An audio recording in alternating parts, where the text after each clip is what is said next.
a very useful, motivated, and obedient Nigerian. A round of applause for him.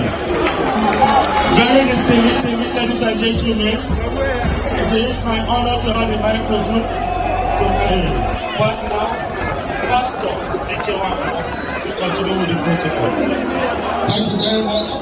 We would like to invite to the podium once again the national chairman of ABIA Party, the Labour Party, Comrade Barrister Julius Aburi.